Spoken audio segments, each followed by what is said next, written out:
Kenapa ini tengah ribut begini? Kenapa? Gak dikasih ya makanannya? Dikasih atuh, saling berbagi, malu tuh. Ada Sobat Caki. Disapa dulu yuk Halo Sobat Caki semuanya. Halo. Salam kenalan dulu ya. Nama Teteh Teh Lia. Ya, Sobat Caki, coba saya mau tanya dulu nih. Teteh mau tanya. Sobat Caki ada yang begitu enggak? Ada yang suka berebut makanan? Ada yang gak ngaku juga. Dah, Sobat Caki nggak boleh ya. Teh Mega, Teh Gea nggak boleh ya.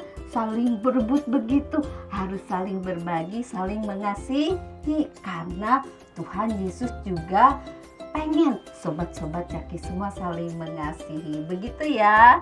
Ayo, sekarang baikan atuh ya. Maaf yang mulai ya, sekarang aku saling juga. berbagi ya, saling mengasihi.